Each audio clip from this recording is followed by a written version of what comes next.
Le jeune homme sort une pilule, allonge les jambes, ouvre grand les yeux. Sous le regard interrogateur de sa femme. Il donne la pilule à sa fille atteinte d'une leucémie en phase terminale. La seconde suivante, sa femme lui crie dessus. Elle lui explique que sa fille est malade et qu'il ne faut pas lui donner n'importe quoi. Mais le jeune homme répond que sa fille est déjà guérie. Voyant cela, la femme appelle immédiatement le docteur Mademoiselle QI. Tous les leucocytes infectés par le virus ont disparu du corps de la petite fille.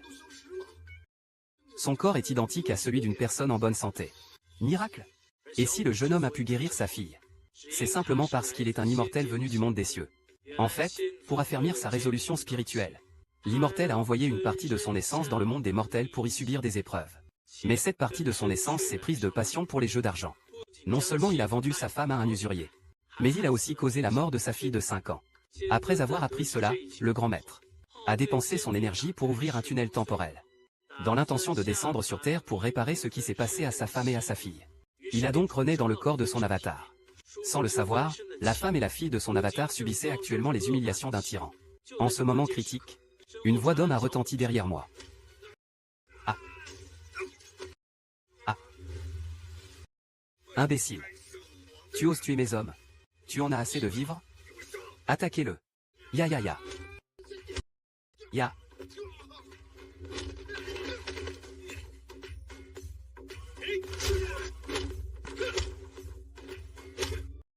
Enceinte, haut-parleurs externes, danseurs perdus. Voyant cela, le tyran a voulu menacer le jeune homme avec la femme. Le jeune homme lui a immédiatement asséné un coup de pied, le projetant en arrière. Il lui a serré le cou, décidé à l'achever. Mais sa femme l'a alors interrompu. Elle a expliqué que le tyran appartenait à la famille Qin de Jiansheng.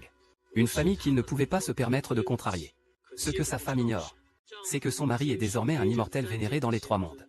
On voit le jeune homme briser le cou du voyou d'un léger effort, le jetant négligemment dans le caniveau nauséabond à 5 mètres. Mais à ce moment-là, la petite fille s'effondre soudainement. Le jeune homme se précipite vers eux. Mais sa femme le repousse. Ne vous approchez pas. Xiao Qiao ne veut pas vous voir. Ces dernières années, j'ai vécu dans le flou. Je n'ai jamais rempli mon rôle de père. Je suis vraiment un mauvais père. Maman, ça fait mal sur le corps. Où ça fait mal? Aïe. J'ai mal partout.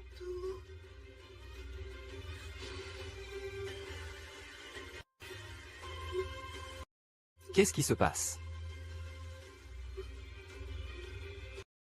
Monsieur et Béchuping ont lancé. Quoi? Simultanément. Le petit frère qui s'était enfui a été retrouvé. Le riche héritier a déclaré que tous ceux qu'il avait envoyés avaient été tués par le jeune homme. Le riche héritier, furieux à ces mots, rassemble sur le champ les 4 grands maîtres de sa famille, déterminés à sauver la face. Pendant ce